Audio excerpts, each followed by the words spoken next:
Se tem história, tem voz. Se tem Piscinate, tem emoção. Vem com a gente celebrar os 40 anos da nossa escola no Rebobina Piscinate. Há 4 décadas nasceu uma escola, e com ela milhares de histórias, memórias e vidas transformadas. Está no ar o especial Piscinate 40 anos. Com vocês, Rebobina Piscinate. Eu sou a Marielle. Eu sou a Mariana. E hoje temos uma pessoa muito especial. E ele vai se apresentar um pouquinho para nós. Bom dia, meninas. Bom dia, Piscinate. Eu me chamo Vanderlei. Passei uns 10 maravilhosos anos da minha vida nessa escola. Hoje eu falo maravilhoso, mas na época a gente suava a camisa, trabalhava muito, estudava muito, né? E quando eu falo trabalhava, trabalhava mesmo. A gente trabalhava de dia e estudava à noite. Eu estudei a minha vida toda no noturno aqui do Piscinate. Hoje eu sou corretor de imóveis e trabalho numa empresa, uma franquia nacional chamada MyBroker Soluções Imobiliárias, provavelmente alguns de vocês já viram. Então hoje eu faço isso, hoje esse é meu trabalho. Sou corretor de imóveis, pai, marido e ex-aluno do Piscinate. Que legal. Bom, a gente vai começar a rodada de perguntas. Qual que foi a sensação do senhor chegar entre esses corredores, tanto depois de uns belos 10 anos estudado aqui na escola? A gente conversava antes nos bastidores aqui, eu nem citei. Eu entrei pelo portão ali, o pessoal estava se reunindo ali onde a gente cantava o hino, né? Na Semana da Pátria. Todos os dias nós cantávamos. E eu não sei se o pessoal ia cantar o hino ali, não, mas tinha um aglomerado de alunos. Eu confesso que eu me arrepiei, sabe? Assim, foi arrepiante. Aí passar pelos corredores, eu estudei em todas as salas desse colégio, né? Então, passar por esse corredor ali, assim, foram vindo memórias, aquela nostalgia boa, né? E memórias mesmo de uma época que não volta mais e que talvez a geração atual não está aproveitando. Tem algum professor que marcou o senhor? Ou alguma matéria específica que gostava mais? Olha, foram vários professores que a gente tem o maior carinho, né? A professora Dulcelina, que onde você encontra ela, eu encontro ela muito no mercado. Ela vem correndo e abraça, meu amor, e a gente abraça da mesma maneira. O professor Zé Paulo, existem uns paradigmas aí com o professor Zé Paulo, que ele ou era amado por alguns, e agora estou entregando, hein, galera? Ele ou era amado por uns e odiado por outros, mas ele marcou muito na minha vida porque realmente ele ensinava, ele era professor de matemática, e ele ensinava no jeito... Cara, eu aprendia da forma que ele ensinava. Então, assim, o professor Zé Paulo foi e é meu amigo, né? Foi muito importante na minha caminhada aqui no Piscinati. Professor Horaide, professor Inácio, né? Professor Inácio também, um lorde, né? E aí a Tarsila, que foi professora, foi diretora, a Edna, que não foi professora, mas era nossa coordenadora, ela era o sargentão dos corredores do Piscinati, ela vigiava até os buracos que tinha na cerca, porque na época não era muro, né? O muro ele veio depois, era uma cerca de arame com aquelas flores amarelas, eu não lembro o nome dela agora, que cercava todo o colégio. Então, se você abria um lugar pelas flores, você passava pelo arame tranquilamente, né? Então, a Edna fazia esse trabalho e ela era, apesar de brava, ela era um amor de pessoa também. Então, foram vários. Aí, a professora Silviane, que era professora de química, sempre no noturno, né? O professor Valdemir também, que dava aula de educação física. Foram vários, foram vários. Eu, como eu fiquei bastante tempo aqui, foram vários professores que passaram pela minha vida. E realmente marcaram, porque o que eu sou hoje, o que eu faço hoje, o que eu tento passar para o meu filho hoje, são valores que eu aprendi lá atrás com ele. Na época, talvez até não sabia que eram valores. Na época, talvez até não pensava que isso seriam valores. Às vezes achava até meio chato, porque é igual o pai e a mãe da gente. Pô, cara chato. Mas daí quando passa o tempo e você se coloca no lugar dele e realmente de fato está no lugar deles, aí você percebe que foram valores. Falando na Edna, ela irá em breve novas histórias. Ela tem muita história. Eles vão rir bastante com ele. E bom, agora falando da questão da sua profissão, nos conte um pouquinho como foi depois que o senhor saiu da escola, se formou no terceiro ano, aí sempre, durante o terceiro ano, ele sempre tem aquela dúvida, o que eu vou fazer alguma faculdade, explique também por que a faculdade que o senhor escolheu, conte um pouquinho pra gente. Bom, eu não concluí o ensino superior, né? Mas eu tinha muita dúvida. Tanto que daí eu me especializei, eu fiz um curso técnico em informática logo que eu saí da escola. E segui na carreira, trabalhei com informática por 10 anos. Comecei como vendedor e fui evoluindo. Depois eu fiz o curso técnico e acabei me tornando técnico. Fui embora de Sinop por um tempo, trabalhando na profissão. Mas depois do terceiro ano, eu tive essa jornada um bom tempo na informática. Depois eu fui embora de Sinop, aí mudei de profissão, voltei para Sinop em 2016. E aí quando eu voltei para Sinop, eu ingressei na carreira, sempre gestor de alguma coisa. Eu trabalhava em alguma empresa, passava para gestão. E aí em 2018 eu conheci o mundo da corretagem de imóveis e desde lá eu tenho vivido essa loucura que é esse mercado imobiliário de Sinop. Uma loucura boa, né? Mas então, desde então, eu trabalho com isso, venda e locação de imóveis de Sinop. E você acaba tratando com muita gente, muitos ex-alunos, muitos ex-colegas da escola. E assim, eu costumo falar que cada um está na profissão. Todo mundo se encontra quase todo dia na rua. Legal. Amizade fortalecida. Amizade fortalecida. Hoje eu encontrei no corredor aqui, ó, que estava chegando, a filha de um amigo meu, que estudou até ano passado com o meu filho em outra escola. Ela está aqui esse ano. Aí já veio correndo me abraçar, conversar. Ô tio, Gustavo, não sei o quê. Não. Eu só vim no podcast. E assim, o Gustavo vai estudar aqui e tal. Meu filho chama-se Gustavo. Né? Uhum. E aí já conversamos ali no corredor. Então, são coisas que ficam mesmo. A escola sempre foi muito marcante na minha vida. Segunda geração dos filhos. Exatamente, a segunda geração. No meu caso, quase terceira, né? Em relação com a escola e a vida pessoal, ela influenciou? Influenciou muito, né? Porque quando eu era adolescente, na época que eu realmente comecei a estudar aqui à noite, eu tinha muito atrito com meu pai, né? Eu era rebelde, eu achava... Não é que eu era rebelde, eu não fazia coisa errada.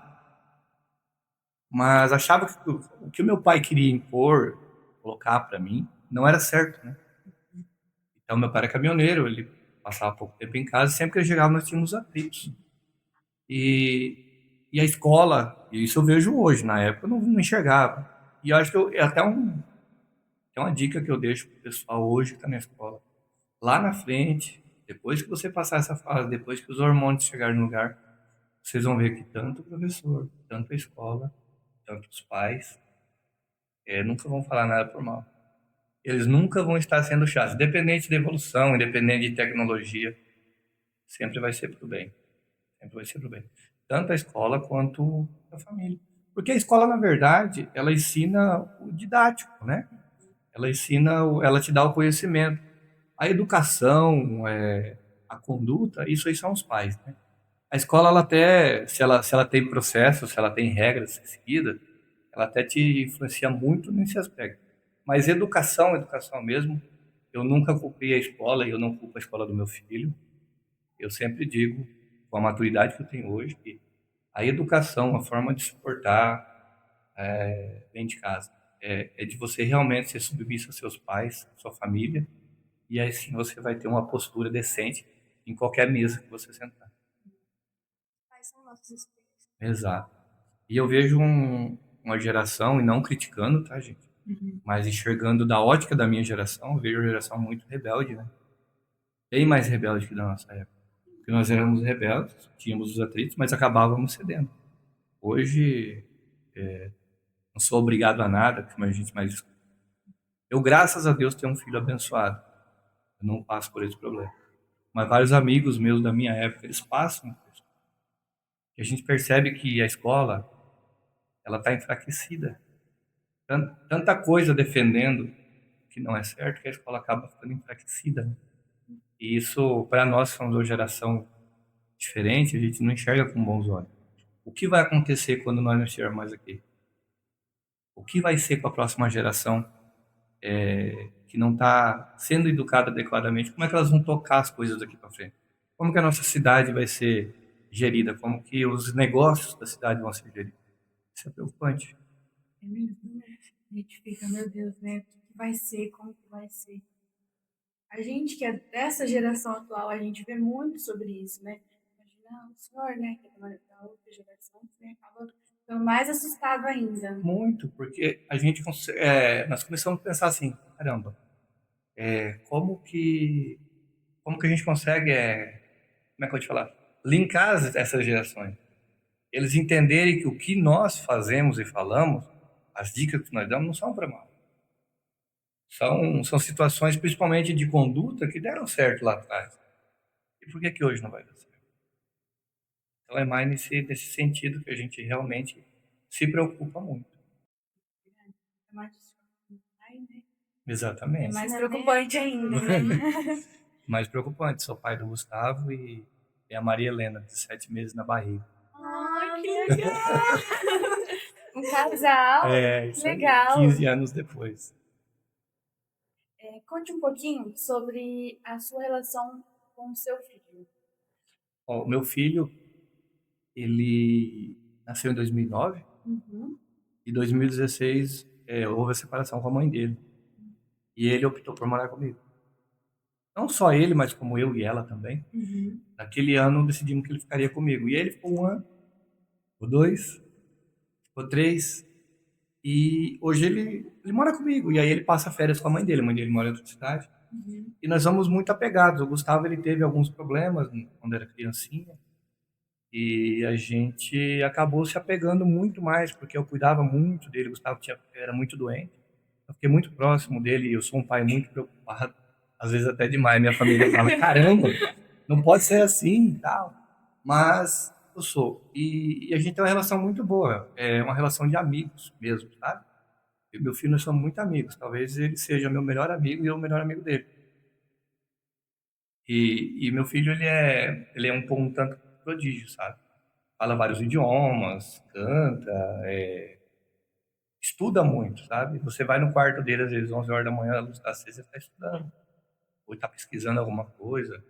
E, por exemplo, esses idiomas que ele fala, ele aprendeu sozinho. Nunca paguei um curso de idioma para ele. Sabe? Ele é bem desenvolvido. É apaixonado por geopolítica, história. Legal, interessante, né? Então, e a nossa relação é essa. Ele é muito obediente. Eu falo as coisas, ele me ouve. Cito exemplos sempre. Cito muito exemplo do que eu fiz com meu pai que não deu certo, para ele não fazer comigo. Não porque eu não quero passar pela dor que meu pai passou, porque ele não precisa perder esse tempo, né? E a gente acaba conversando muito, muito mesmo. Ontem até nós tivemos um feirão de imóveis lá na empresa, à noite. Eu levei ele interagiu com todo mundo, conversou com todo mundo, ele é bem companheiro mesmo. É assim, eu tenho uma relação com ele que talvez meu pai queria ter comigo, mas por minha culpa eu não tive. Né? Então, assim, essa é a relação que eu tenho com ele. Aprendizagem. Isso. E ele, assim, ele é mais meu professor que eu dele. Algumas coisas eu preciso... Falei pra vocês, se eu começasse a falar do meu filho, eu ia falar demais. Mas algumas coisas eu tenho que pesquisar e ir atrás para eu conseguir conversar com ele no mesmo nível hoje. Senão, não vai. Desse jeito. Mas isso é muito bom, porque é dificilmente ver, hoje em dia, né? Como eu posso explicar? Uma pessoa que se interessa tanto pelos estudos, como seu filho se interessa por falar vários idiomas. Isso é muito legal, muito interessante. E parte dele, né? Sempre parte dele. Nunca forcei ele a nada. É como a faculdade. Eu e a mãe dele, nós temos uma relação muito boa. E a minha esposa é bem tranquila quanto isso também, minha atual esposa. E a gente conversa muito. A mãe dele, ela é mais focada. Gustavo tem que fazer uma faculdade, com certeza. Claro que ele vai fazer uma faculdade. Mas ele tem a liberdade de escolher. E eu falo assim, se de repente ele fizer um curso superior e não for seguir aquilo que ele estudou, para mim tá tudo bem também. O que eu quero muito é que ele tenha estabilidade, que eu converso muito com ele, e que ele seja feliz, né? Dentro daquilo que ele escolher fazer. Eu sempre falo para ele, eu bati muito cabeça, corri muito atrás, então talvez você não precisa passar por algumas coisas que eu passei, escolhendo uma profissão correta, indo atrás do seu sonho. Né? O sonho dele é conhecer o mundo, né? E aí eu não tenho dúvidas que ele vai conseguir. Amém, certeza.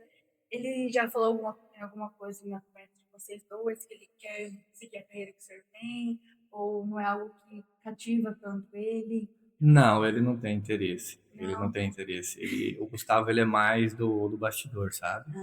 Apesar dele gostar muito de conversar, mas ele é do bastidor, ele não é comercial. E essa profissão minha você tem que ser muito comercial, você tem que tratar o não com tranquilidade, porque cada 100 nãos a gente ganha um sim, né? Então a nossa vida de corretor de imóveis é vida de nãos, né?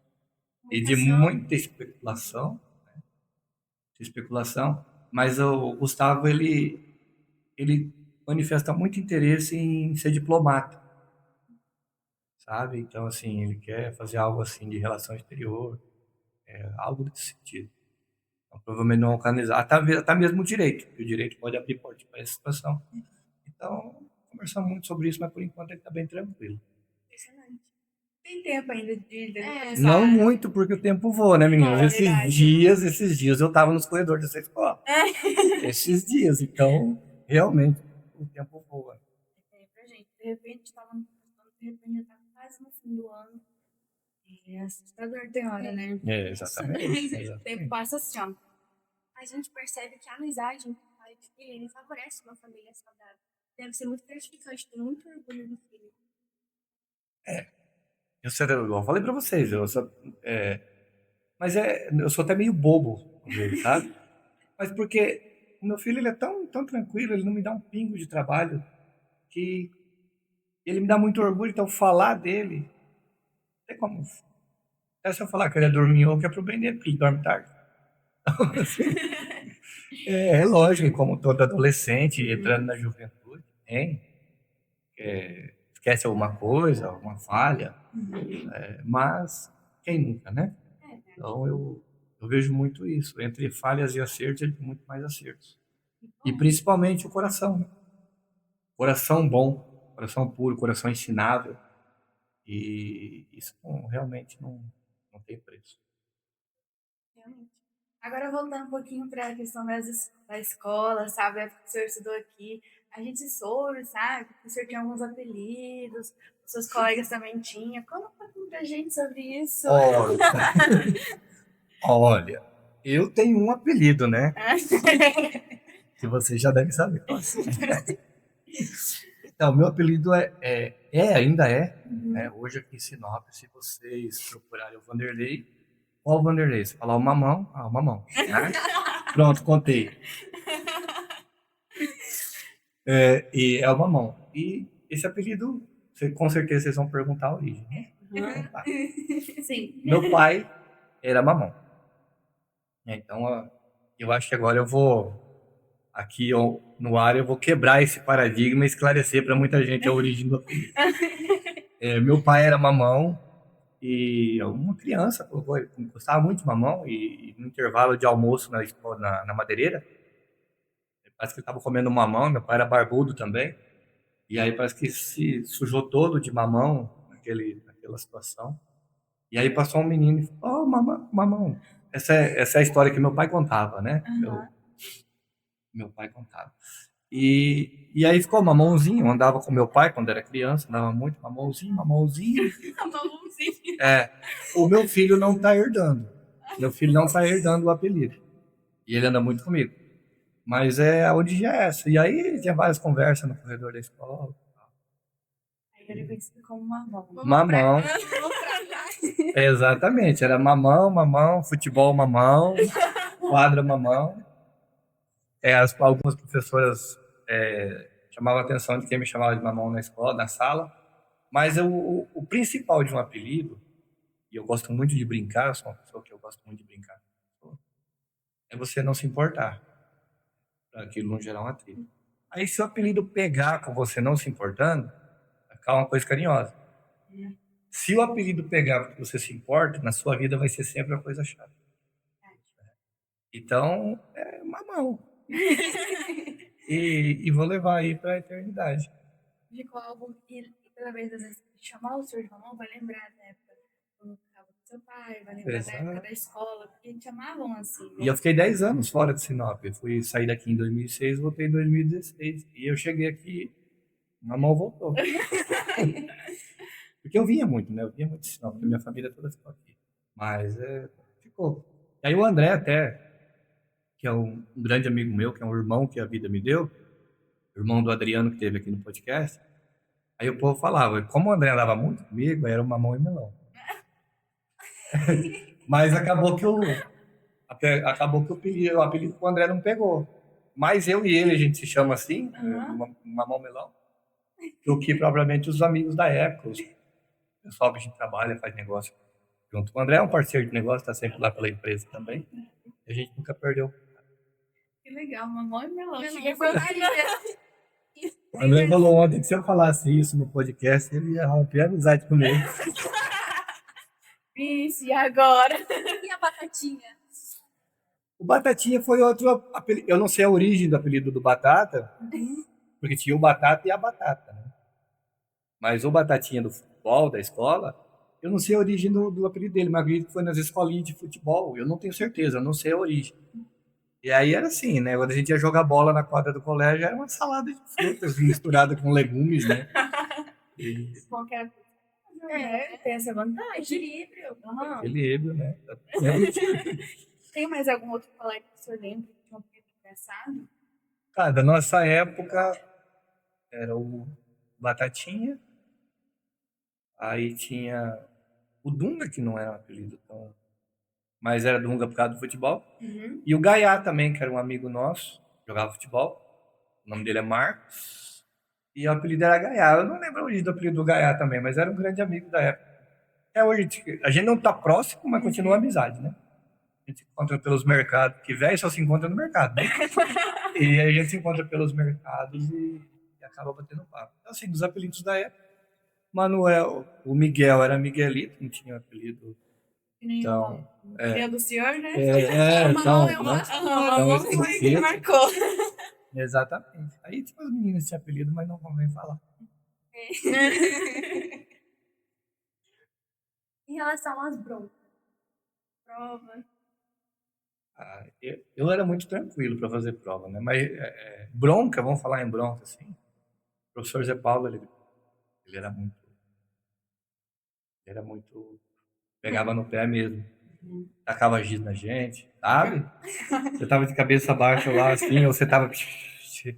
Ele tava com um topo de giz lá, e eu acho que ele tinha um arsenal guardado ali de topo de giz, sabe? Mas, e aí a gente tem. Mas nunca a gente. Pelo menos, lógico que tinha os alunos que sim, mas eu só posso falar por mim. Eu nunca entendi como mal, eu falava, eu acho que não sei do ponto. Levantava a cabeça, mas assim, então assim, as provas, naquela época, a gente tinha as provas que era o questionário, meio que você decorava um questionário e fazia prova. Logo depois mudou-se, né? Você tinha explicação da matéria, estudava o conteúdo e o professor pedia para você destacar uma folha, ou então ela já vinha pronta, para você dissertar ou narrar determinadas situações. Isso eu falo nas humanas, né? E eu achava muito mais interessante. Porque um questionário decorado, são 30 questões, vai cair 10. Você decora as 30, você acerta as 10, você tirou 10. Mas qual foi o conhecimento que você adquiriu ali? Então eu peguei bem essa transição de você chegar ali com duas questões para a prova, não sei como é hoje, acho que hoje é diferente, né? E a professora chegava ali com duas questões, por exemplo, a professora Abigail, que eu amo ela, e é de verdade, sabe? A professora Abigail chegava e falava assim, destaque uma folha e fale sobre a Mesopotâmia. Beleza. Vou falar o que eu entendi o dia que ela explicou. E aí assim, eu não tinha bronca em casa, porque sempre tinha nota boa, sabe? E meus pais eram bem tranquilos quanto a isso. Mas eu nunca me importei de ser chamado a atenção. Até hoje, sabe? Até hoje. Eu tenho hierarquia onde eu trabalho. Tem pessoas acima de mim, nem sempre você acerta. A pessoa chega e chama a atenção. Opa, beleza. Vamos olhar onde eu falhei aqui e vamos corrigir. Na escola eu era assim. No futebol, às vezes, brigava, mas dentro de sala. Que não dá certo. Não dá cada certo, um. acaba. Às vezes, uma tá mais madura que a outra, acaba tirando um pedaço. Quer dizer que o senhor gostava muito de jogar futebol aqui na escola? Sim, sim, nossa, dava um tempinho. No intervalo, pô, você estudava à noite, você vinha de calça, tudo.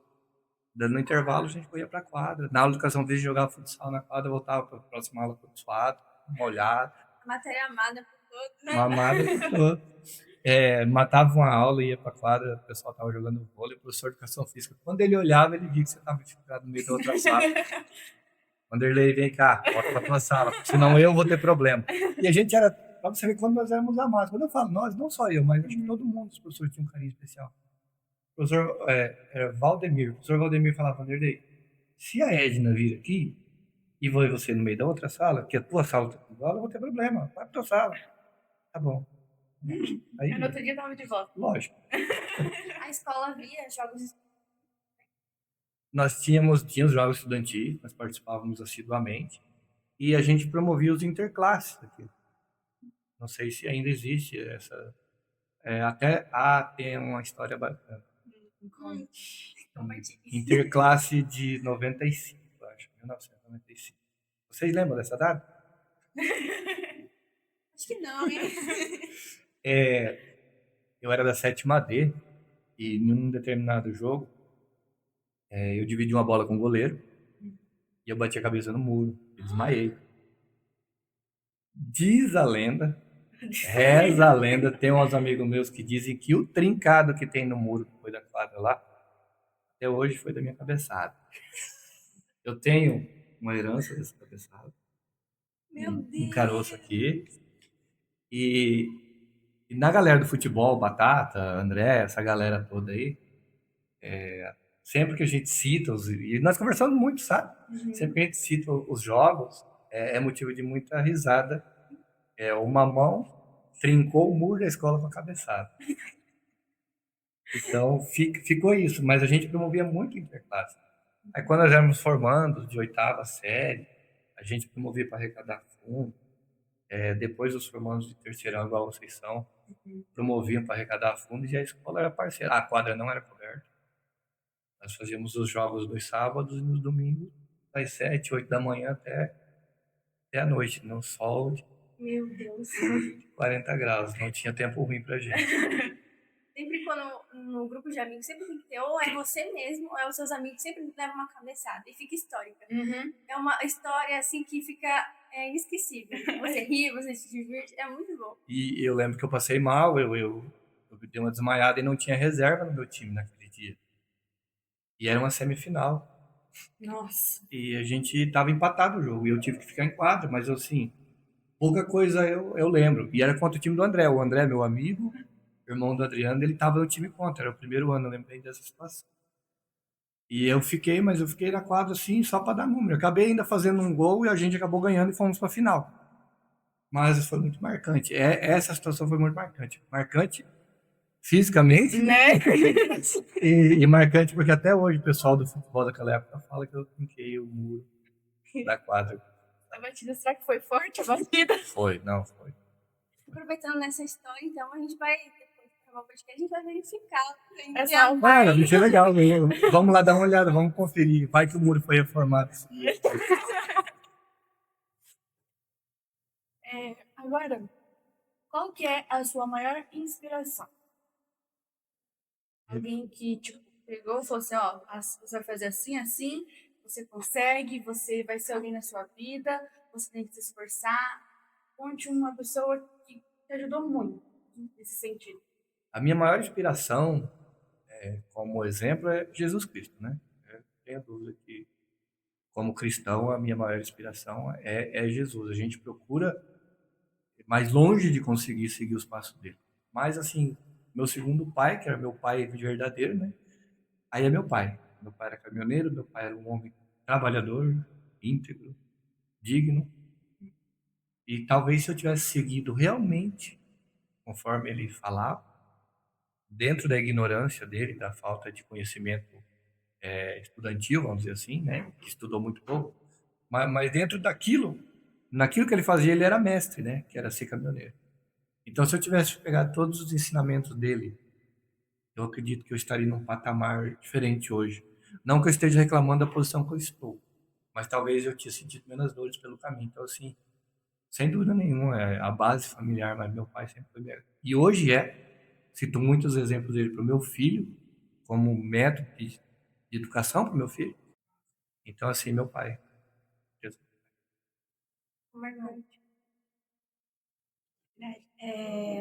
E que ensinamentos e valores você carrega da escola até hoje? Gente, respeito. Respeito.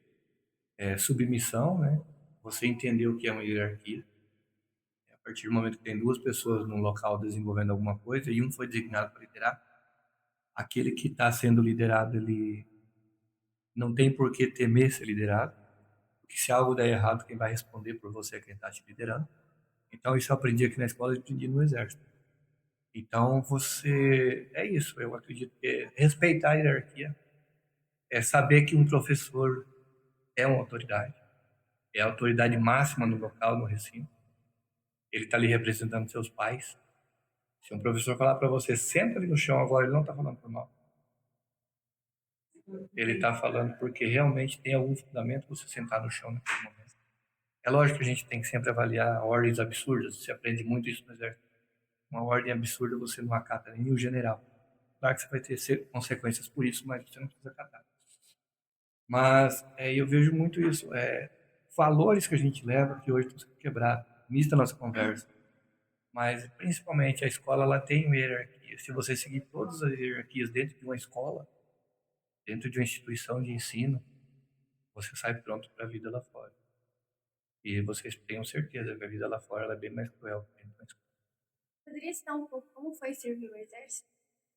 Cara, foi desafiador, porque eu trabalhava, eu estudava à noite aqui, e aí, culpa do André também, porque eu falava dele. Esse André. Eu me alistei e não me apresentei. E o André, no próximo ano, se alistou e serviu. E aí eu ia jogar bola no tiro de guerra. O André, tem jogo no tiro de guerra, vamos jogar bola. E novamente o futebol. E eu fui jogar bola e peguei gosto.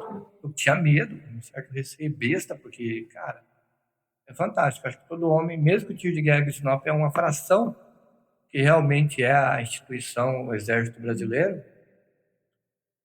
todo homem tinha que passar por lá. Eu falo pro meu filho, você tem que passar por lá. E aí aí eu falei, não, vou servir. Aí no dia da apresentação, o sargento do ano do André, que era meu xará, sargento Vanderlei, ele passou e falou, você tá aqui. Aí ele falou pro rapaz assim, não, pode colocar o nome dele ali que ele vai se aprender a jogar bola, meio em tom de sarcasmo. Esse ano ele aprende a jogar bola. E aí servi. Um ano depois do André, daí foi o contrário. O André que jogar bola comigo lá no time guerra. Mas assim, foi uma experiência legal, porque até então morava na casa dos pais e tinha meu horário de acordar para ir trabalhar e tudo mais. Mas você ia acordar 4h30 da manhã. Ir de bicicleta lá pro tiro de guerra, passar atrás para prestar, porque eu morava aqui no Parque das Araras. A minha mãe mora ali até hoje. E você passar frio de madrugada, que às vezes você ia de bermudinha e camiseta, nem sempre é a farda completa. E acordar 4h30, você chegar lá e novamente falando em hierarquia, falando em seguir processo, falando em você estar impecável, recém começando a sair barba no rosto, tinha que fazer barba todo dia. O dia que você não fazia, o comandante percebia, te colocava de guarda no fim de semana. Então você aprende alguns valores de que você tem que fazer o que deve ser feito. Independente se vai doer, se não vai doer, faz, tem que ser feito. Mas esse período mais interessante da vida da gente é que é feito para você errar. Ali é a fase de você errar. Então você erra, acerta, é punido, mas você é jovem. Eu tirei alguns final de semana de guarda no tiro de guerra. Mas a gente levava tudo na esportiva. Mas assim, é um período bacana. Você aprende muito mais que na escola, que lá dado ênfase a valores pessoais, né? E seguir processos, seguir regulamentos. Você tem instrução de várias situações, conhecimentos gerais, história, armamento, material bélico em geral. Então, realmente é um período bacana. Assim como a gente está fazendo esse Rebobina Piscinate, eu queria que eu tinha que ter o Rebobina Tiro de Guerra. Ia ter bastante gente engajada nesse negócio também. E fica marcado, né? E também a gente entra muito nesse contexto de amizade, né? Que você fala muito do André. E a gente percebe que a amizade ela também influencia muito a gente, né? Tipo, pegar na mão, ajudar ainda. Não, mas o André é má influência, tá? O André é má influência. Ele foi a má influência. Brincadeira. André. O André fez um podcast. O André é o irmão que a vida me deu. A mãe dele... Eu vivia na casa do André, então a mãe dele me tratava como filho. Uhum. Mas eu brinco com o André, mas... Você tem que ter aquele amigo que você comediante e tudo mais, assim. Sempre as melhores histórias estão ao lado deles. E ele é um deles. Eu disse. Mas eu não vou contar. Bom. Mas que tem que deixar baixo. Verdade. Agora, conte uma experiência feliz relacionada à compra de casa. O senhor faz alguma coisa? Porque, querendo ou não, ter uma casa sua, eu acho que é uma sensação muito boa, uma sensação de uma conquista muito grande. E tem alguma história que cativou o senhor, que chamou muito a sua atenção e falou, poxa, essa casa eu vendi muito bem. Tem uma história, na verdade, assim, de um cliente. Ela é interessante porque foi um cliente que ele chegou em Sinop e ele não conhecia a cidade, né? Ele não conhecia a cidade e eu acabei apresentando. Tirei um tempo mesmo assim. O corretor de imóveis ele vai sem saber o que vai acontecer, né? A nossa profissão ela é pré-paga. Você paga para depois ganhar. Eu atendi esse cliente da maneira que eu sempre atendo e levei ele, mostrei a necessidade para ele e acabei alugando uma casa para ele. Aluguei a casa, aí ele trouxe a família. E aí ele morou um tempo falou, Vanderlei, quero mudar dessa casa, quero mudar para uma casa melhor, tal. Aí eu aluguei outra casa para ele e essa casa que eu aluguei para ele estava à venda. E aí começou, fulano, podemos visitar a casa tal dia? E ele foi se incomodando com isso. Essa história ela é bem marcante por isso, porque foi um processo custoso, mas assim, cheio de peripécias pelo caminho. E aí um dia ele falou assim, Vanderlei, eu não aguento mais, às vezes eu estou viajando na privacidade da minha família, eu quero comprar uma casa. Tá bom, quero mudar essa casa. Aí o proprietário ele não queria comprar aquela, ele pegou raiva e não queria nem comprar aquela. E aí eu andei com ele, tirei um fim de semana, andei com ele no domingo, apresentei algumas opções para ele e ele gostou de uma das casas. Aí ele falou, Vanderlei, mas essa casa tanto eu financio, só que tem que entrar um carro no negócio. E assim, o carro que ele queria pôr no negócio era o valor da comissão. Era certinho o valor da comissão. E o proprietário da casa não pegava o carro. Aí eu e o pessoal que a gente trabalhava junto, né, os colegas, fizemos uma mesa redonda igual essa aqui, vamos absorver o carro. E assim, pegamos o carro para viabilizar o negócio, nós pegamos o carro, vendemos esse carro depois para frente. Mas por que eu conto essa história do meu cliente Bruno? Porque foi interessante que ele me deu lucro, aí ele me deu lucro de novo alugando a segunda casa, daí ele comprou uma casa comigo e ano passado ele foi transferido para Campinas, interior de São Paulo, e ele entrou em contato comigo e falou, Vanderlei, fui transferido, você avalia a minha casa? Aí eu fiz a avaliação da casa para ele falou, eu quero alugar. Você aluga e cuida para mim? Cuido. E hoje ele continua me dando lucro, porque hoje eu faço a gestão da casa dele. Ele comprou comigo, depois de ter alugado mais 2 casas comigo, e eu continuo cuidando da casa dele, ele morando em outra cidade. Então, assim, essa venda ela foi bem marcante por causa disso, porque criou um vínculo, não tem como negar que a gente tem um vínculo de amizade, eu e ele, de confiança, e eu continuo tendo frutos através de um atendimento que eu fiz lá em 2021, bem feito. Então, essa é uma história bem, bem bacana. Tem uma outra situação de um cliente que chegou em Sinop, também não conhecia a cidade, e eu apresentei os condomínios para ele. Fomos, andamos, almoçamos junto, eu e um outro colega de trabalho da época. Mas ele se identificou muito comigo, sim, ele criou aquele vínculo comigo. A gente continuou conversando, depois eu aluguei uma casa para ele também, e depois que eu aluguei a casa para ele, vendi um terreno, e depois ele teve um problema de família, e hoje ele é diretor financeiro de uma grande empresa da cidade. E recentemente nós tivemos um lançamento dessa empresa, nossa equipe lá da empresa, e o pessoal anunciou ele pegou o microfone, subiu para falar, começou a falar e virou. E é legal isso, porque não é soberba da minha parte. É legal você ser reconhecido. E ele virou, quando ele viu que eu estava sentado lá, ele parou a fala dele, que talvez ele até tinha preparado aquela fala. Ele parou e falou, você tá aqui, cara. Você tá aqui. Aí eu ri. Aí ele falou assim, pessoal, eu só parei porque o Vanderlei, quando eu cheguei em Sinop, eu não conhecia Sinop. Ele mostrou toda a cidade, me apresentou tudo. Fizemos alguns negócios e graças a esse cara eu tô aqui hoje. E ele me ajudou muito, ficamos amigos. Fazia tempo que nós não conversávamos, mas depois eu vou te dar um abraço, Vanderlei. Então, assim, tinha mais de 200 pessoas. Então, a nossa profissão é isso. Existe o financeiro, mas essas recompensas a gente leva para a vida. E não tem preço. O dinheiro não paga isso. É muito legal, porque ele reconheceu o trabalho. Exato, né? Ele pegou e falou de boca grande lá, assim. Fiquei morrendo de vergonha. Apesar da gente ser corretor de imóveis, mas a gente tem uma timidez, né? Eu fiquei com vergonha. Mas achei legal da parte dele. Não faria diferente. A cidade de Sinop, ela tem uma vasta, a gente pode dizer assim, um mercado muito rico em construções. Ela é uma boa cidade referente à produção do senhor? Sinop, ela está entre as 5 cidades do Brasil que mais crescem, né?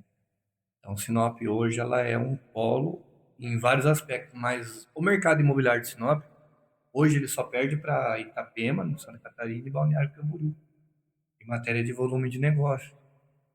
Então, Sinop, com certeza, hoje, um dos melhores investimentos em Sinop é no mercado imobiliário. Seja em terrenos, seja em casas prontas, seja casa de médio, baixo padrão, alto padrão, casas em condomínio. Tudo que você comprar em Sinop, fizer um bom negócio, você tiver um bom corretor para te orientar, você tanto vai ter um imóvel confortável, valorizado para morar no futuro, ou tanto uma alavancagem de patrimônio. Porque o que acontece muito hoje? Você compra imóvel na planta, paga o período de obra ali, as parcelas do período de obra, e lá quando você tem a entrega do produto, que ele zera o estoque da incorporadora, você tem uma valorização imediata, e aí você toma uma decisão, ou você vende esse produto, porque quem quiser comprar agora não vai ter mais disponível na incorporadora e você tem a tua unidade. Aí você vende, ganhando a valorização em cima e já parte para o próximo empreendimento. Então hoje, muitos investidores de Sinop, a gente trabalha muito com recompra. Você vende para o investidor, você vende de novo para esse investidor, porque ele entendeu o processo do mercado imobiliário, então ele vai alavancando o patrimônio, comprando e revendendo, comprando e revendendo. Além das pessoas que compram para realizar o sonho, lógico, né? O sonho de todos os brasileiros. O sonho da casa própria. E apesar do financiamento, as pessoas falam, nossa, eu vou passar 35 anos pagando uma casa, um apartamento. A média do brasileiro de quitar um imóvel é 10 anos. Então você sempre tem os descontos pagando de trás para frente, o imóvel, falando assim, a grosso modo. Então acaba valorizando, você fazendo a amortização da conta.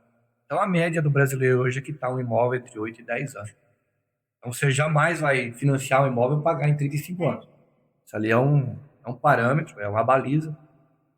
Se hoje você paga aí numa casa sua aí 2 mil de parcela, a última parcela vai ser 600, 700 reais. Então, você paga daqui, paga uma de lá, você vai fazendo essa amortização.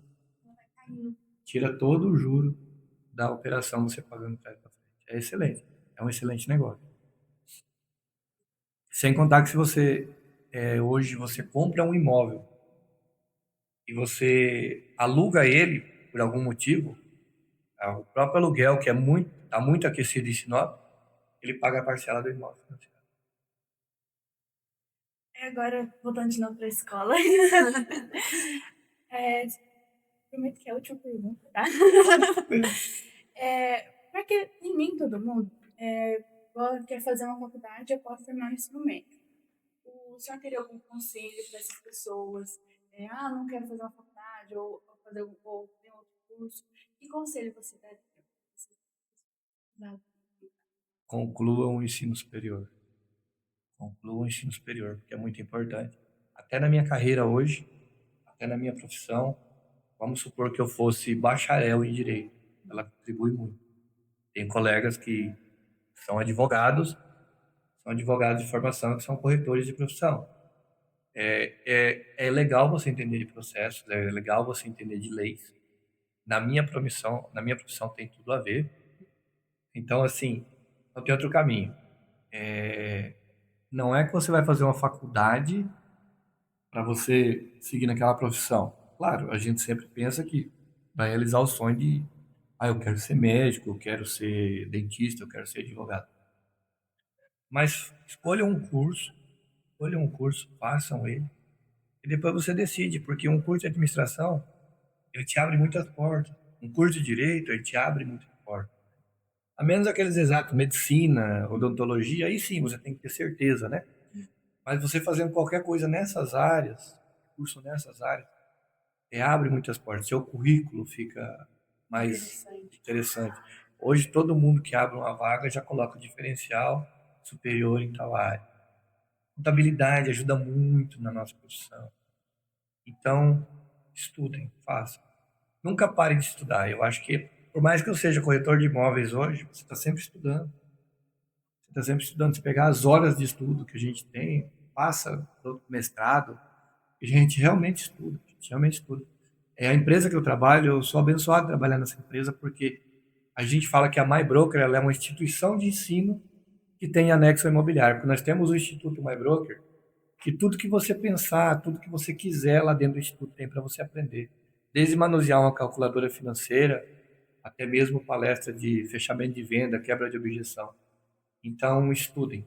Por mais que eu não tenha concluído um curso superior, eu estou sempre Vale estudando. sempre a pena. Exatamente. Bom, pra gente encerrar, defina a piscinate em uma palavra.